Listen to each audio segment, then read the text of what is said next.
Like, how can someone stand out with their personal statement? We've perfected the art of writing a personal statement because I've been asked this question so many times, and I've had to nail it so that we can guide our clients accordingly. Hey y'all, it's Jordan or JorWish, and welcome to or back to my channel. In today's video, I'm gonna be answering all of your questions all about the law school admissions process. Now, even though I'm in law school, I don't consider myself an expert, but I was sure to bring one from my channel for you all. I'm gonna be interviewing Hamada from RightTrack, and thank you so much to RightTrack for sponsoring today's video. RightTrack is a global consulting company that has been helping applicants get into the top law schools since 2008. And they'll look at everything in your application from your resume, personal statement to CV, and really help you with the process. I'm gonna be interviewing Hamada, who definitely has firsthand experience on trying to uplift your application despite some of the struggles with LSAT or GPA, and really making sure that things like your personal statement or diversity statement or addendums can be put into the best light. Don't forget to check out RightTrack. All of their information will be linked down below. And without further ado, let's get into it. All right, thank you so much for having me, Jordan. My name is Hamada, as Jordan said, and I started RightTrack admissions about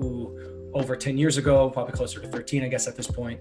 And it really started with my own journey going to law school, because in the end of the day, my LSAT score was really not on the par of trying to get into a top law school. I took it 3 times and did progressively worse. So I knew everything was going to ride on my application. That's when I really figured out what the schools are looking for. And then we basically worked through that process, my learnings and what has worked with past clients to be able to provide you with the information, hopefully, that you'll find useful today. All right, so we know you all have tons of questions, so we're gonna get right into it. So first, Hamada, people want to know what type of candidates are schools looking for overall. Everyone wants to know how they can stand out and kind of a starting point for their application. So what are the schools looking for ideally? Think about what lawyers are basically required to have as skill sets. They're going to look for someone who's got great potential for advocacy, oral advocacy, for great writing skills, great analytical skills. Also somebody that has a sense of compassion. I mean, obviously, in the end of the day, the schools are going to want to see someone within their ranks that's going to basically give back to the community and help push forward the field of law. So you want to basically demonstrate, commitment to the community, those 3 core skills that we discussed, and essentially somebody who's got some kind of plan of action. Look, Jordan, I don't know about you. When you applied, if you knew exactly what you want to do, if that's changed over time or may continue changing. I know when I applied, it did kind of progressively change, and then it's continued to. So nobody's going to ask you to give them 100%. What you want to do, but at least you have some kind of timeline, some kind of career trajectory, and how law school fits within that. And so they don't want law school to be an afterthought. Oh, I applied for a master's in public administration. I applied for a master's in public policy. I was thinking about an M.P.A. and I'm going to throw a Hail Mary and see if law school works for me too. So those are the kind of things that you want to be thinking about. Those core 3 skills, your career trajectory in terms of what you're doing for, and definitely a commitment to the community and what you've done. Yes, I didn't know exactly what type of law I wanted to do, but I did tailor my statement to just be more specific to law, because a lot of times a personal statement, it could just be for your next step, but I made sure to have elements in there which said, I need a JD because I want to X, Y, and Z. Okay, so realistically, how can you narrow down a list of schools, not just based on, your dreams of aspirations, but how can you just come up with a list and tailor it to your starting point for applying? Again, I love to use my own experience because I was so rigorous. I worked on my applications for, 6 months, and part of it was choosing the right law schools. I applied to 17 law schools. So again, I went way over the top. But at the end of the day, you want to divide it into 3 parts. Part 1 is going to be your reach schools, your target schools, your safety schools. I'll tag a percentage on that.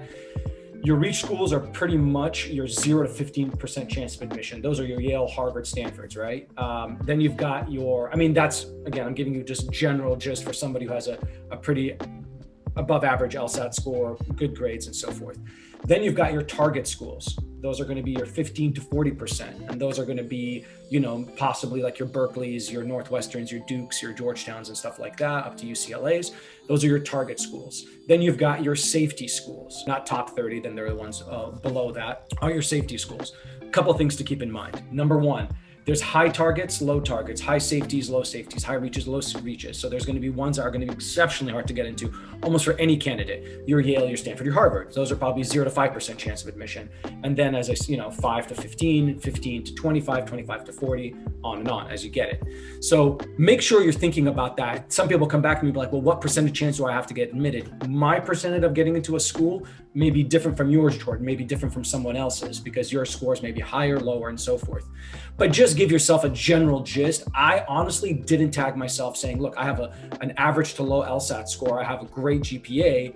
I think my 0 to 5% chance is going to only be this bracket and completely get rid of the other ones. You did ask me realistically, so you want to be realistic. But at the end of the day, I still applied to Yale. I still applied to Columbia and Harvard, even though my LSAT was, I think, a 154 overall, again, after taking it 3 times. So first thing you want to do in terms of choosing the schools is figure out where they would fall into that, again, reach, target, and safety perspective. Other factors, and we have videos on this on our YouTube channel, which I think you'll have the link under yours, but we'll have some information on this. You want to be thinking about where you want to be based. Great example, and I don't want to belabor this. I had a good friend of mine who really wanted to work in California, but ended up going to Vanderbilt. But he got into Hastings. Vanderbilt was ranked better than Hastings, but he did choose Vanderbilt. It may have impacted his career because his network now was in that part of America and on the East Coast, even though you want to go back to California. So you want to think about where you want your network to be. If you're going to a school that's not in the top 10, typically in the top 10, it doesn't really matter. I went to Berkeley. People knew about Berkeley in Europe and the Middle East and Africa and so forth. Other people will not know if you go to a school that's, possibly really good in one area, not really, well-known outside of that area. So you want to think about where your network's going to be. You obviously want to be thinking about cost and potential scholarship opportunities and so forth. You want to be thinking about the diversity on the campus, the community of the people you're going to be surrounded by. Look, Berkeley chose me.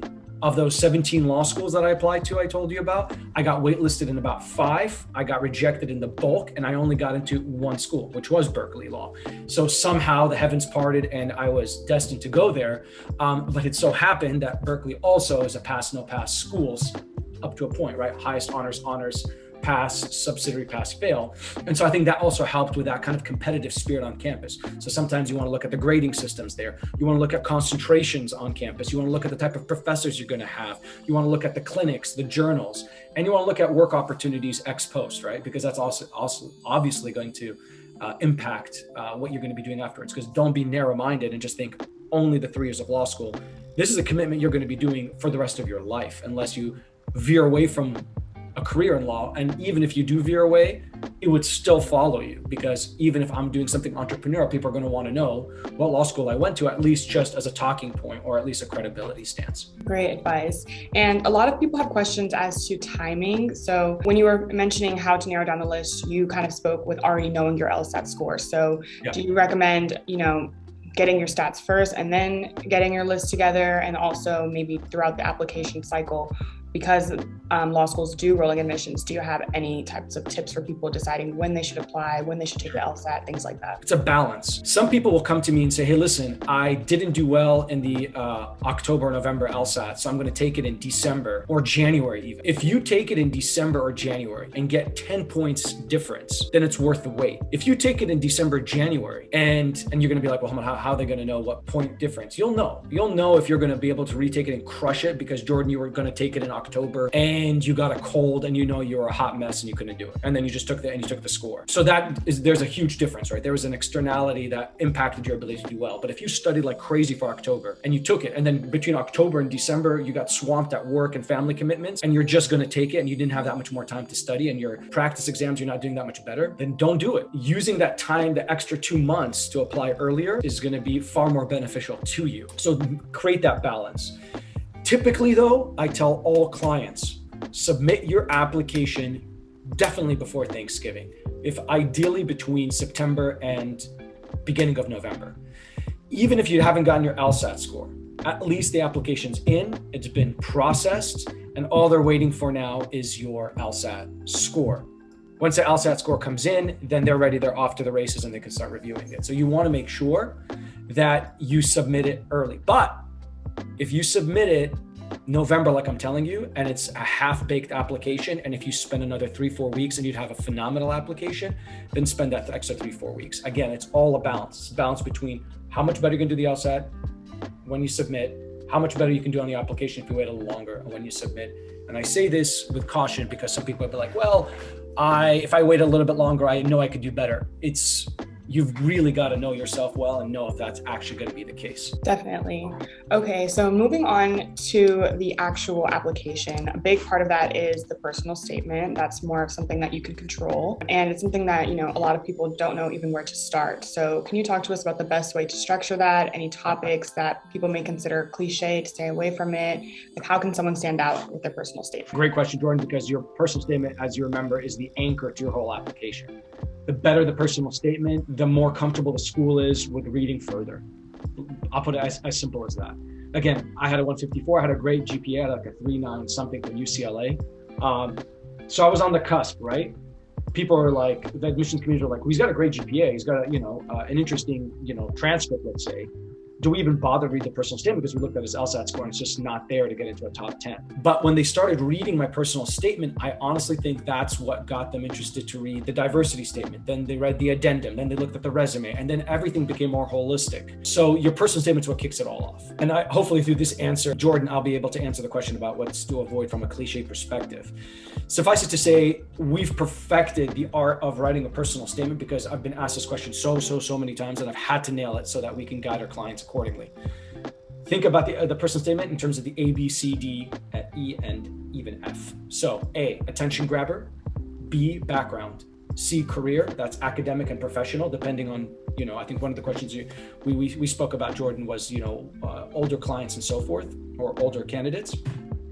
So if you're like 22, focus on the academic. If you're 30, focus partly on academic, but also on your professional as well.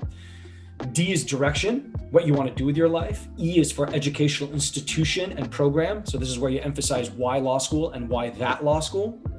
And then F is finale. It brings it all the way back to the beginning. And we said about the attention grabber, think about your life like a movie. How does Jordan movie start? What's the action sequence? How do we engage the audience and pull them in, but still give them a little bit of a roadmap of where we're going?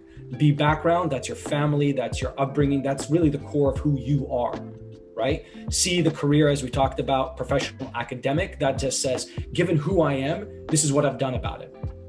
And then D, direction, tells you, okay, now that I've told you who I am and what I've done about it, this is where I want to go. E tells you, this is who is going to help me get to where I want to go to be able to really achieve my dreams, right? That's the educational institution and the program. I'm going to say different, but don't lessen the approach of, well, I want to go to Harvard Law, but forget why law. And don't talk all about law and forget why Harvard Law. You want to kind of meet them in the middle because you don't want your statement. A good test is the uniqueness test. If your statement, you delete the word law and you put in public policy and it still works, then it's not specific enough to law, and vice versa. Same thing, if I erase Jordan's name and put my name on this statement and it works, then it's not specific enough to your personal story.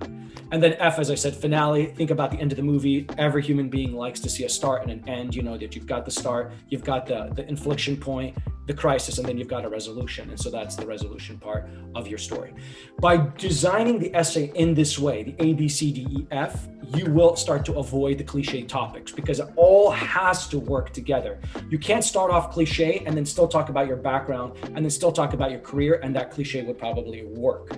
In the end of the day, by doing this, you create uniqueness within your application to make it personal enough for you. And the more personal, the less cliche.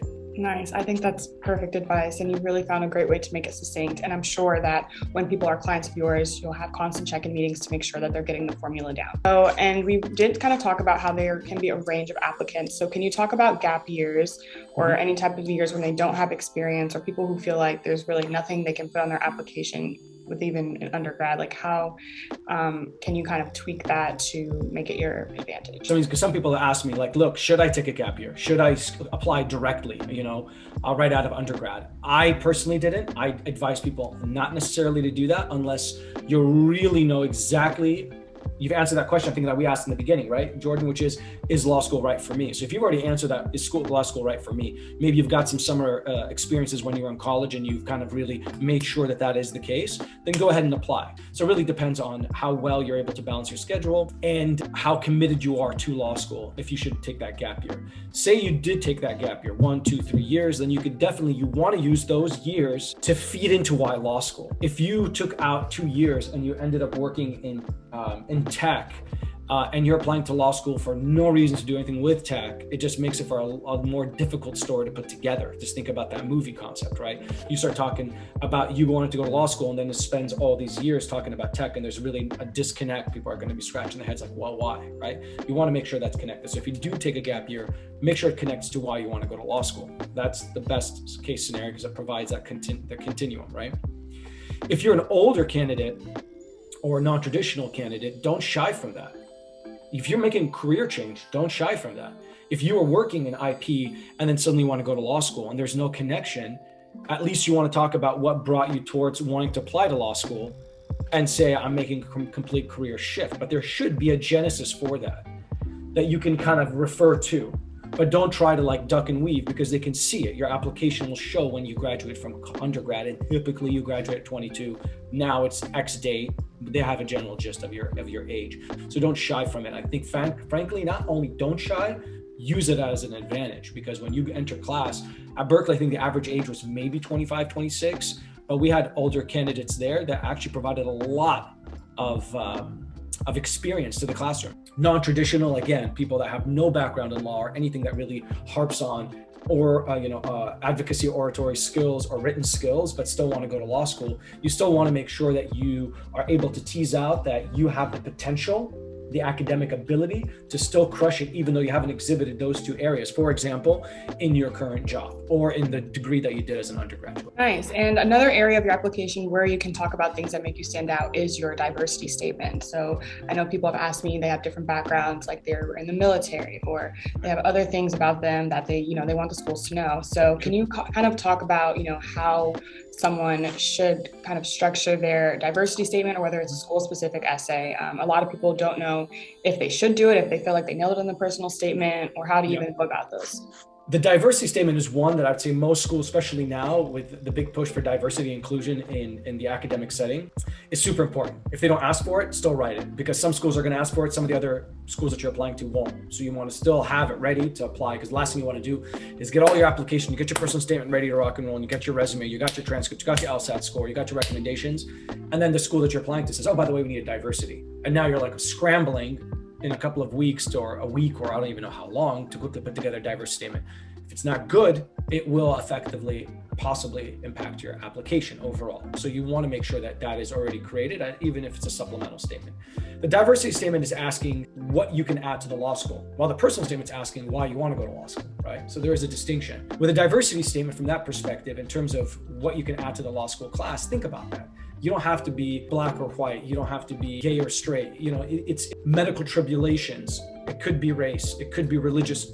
It could be issues that you faced at home. It could be socioeconomic issues that you faced. It's really what gives you that kind of identity, that character that shapes your outward vision. And then how that would impact your ability to add to the classroom. Because at the end of the day, the legal field, as we know, is extremely diverse. And so if we're only farming out, the school's only farming out monolithic, heterogeneous folks that are exactly, homogenous folks, they're exactly the same, that's not going to be able to add value to the very diverse legal field that we have. So you want to kind of harp on that. So some people ask me, well, should I talk about another aspect of the same topic that I'm talking about in the personal statement? I say no.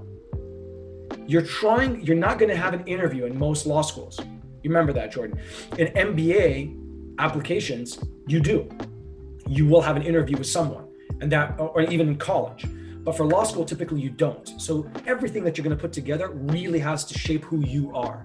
So if the personal statement, as I said, talks about why you want to go to law school, and the diversity says how you're going to add value, try to take two different experiences to give a more holistic picture of who you are. And the cheat sheet for me, the hack for the diversity statement is, if you've done any volunteer work, put that as your diversity. Lead with that for your diversity, and then focus on something else that's even far more personal for the personal statement. But that's a great way of starting thinking about what you want to put in the diversity statement. And the way you structure it almost is the same as the personal. You're going to start with an action sequence. You're going to talk about your background. You're going to talk about what you did, career. And then you're going to talk about how that's going to help that school, not necessarily direction, but then you just skip D, go to E, and talk about how all that we talked about is going to help the school. So you talk about, given that, for example, for you, I'm an African-American woman, so I may want to be involved in the, I don't know if they have, I'm sure they have this in Howard, like a Black Law Journal or the Black Student Association, or, helping the community and so on and so forth. These are, so you want to talk about journals, student organizations, clinics, the community in general, as it pertains to your identity and diversity. Creating that full circle, and then also make mention that you're committed to this area in the future as well, and that you'll continue adding to it, and so on and so forth. So it's a lifelong commitment. It's not diversity just in the school, but it's a lifelong commitment to the area of diversity. Answer your question about that school-specific essay, slightly different. More and more schools are asking for it. You may say, well, Hamada, you just asked us to talk about the school-specific underneath education institution, right?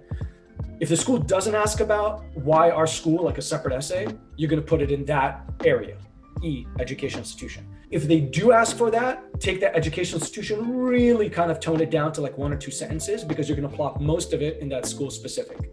The school specific, I got a nice formula for you. CLAP, community, location, academics, personal. But write it as academics, community, location, personal. But CLAP, C-A-L-A-P. In this case, if we just take it one by one, community is going to be the diversity of the community, the people around you, like who you're surrounded by, Jordan. You definitely, we're thinking about all these factors when you thought about Howard. And so when you talk about community, it's the diversity, it's where they live, their background, the network. That's where you talk about the journals. That's where you talk about the organizations. That falls under community, because these are the people you're going to be surrounded by and going to be your advocates for the rest of your life. Academics, obviously, that's your research, clinics, classes, professors, areas of concentration and specialty, right? For Berkeley, it was like IP law. For NYU, it's like international law. For Columbia, it's, finance, and so on and so forth. So some schools really have that area of focus, as it has to kind of go back to what you want to do. So that's CA, and then you have L, location. And that's going to be, again, Howard is in DC.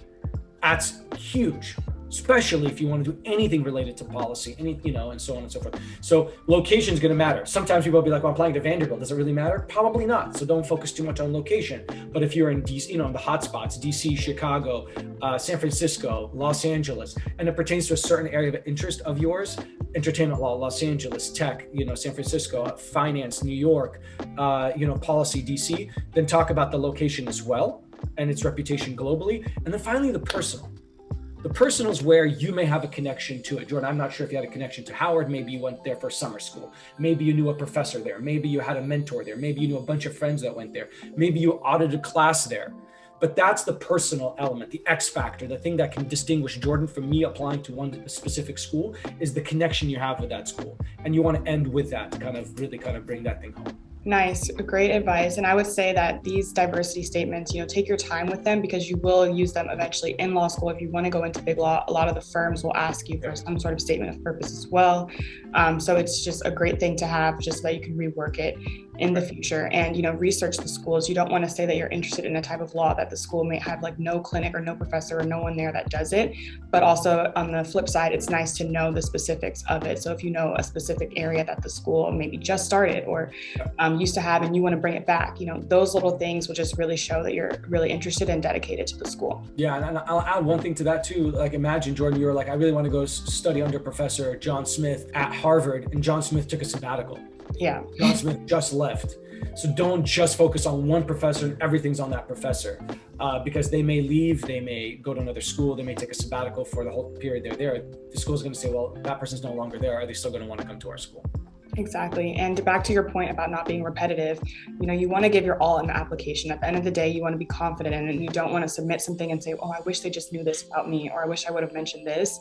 I really took the time to make sure that I just put it all out there. So if there was something that I wish I could add in my personal statement, I just reserved it for the diversity statement to make sure that I was really showing the schools who I was as a whole. And if I could add something just to that, Jordan, too, you talked about those 2 documents. There is a third. I'm not sure if we're going to have an opportunity to talk about this today, which is the addendum. Yeah.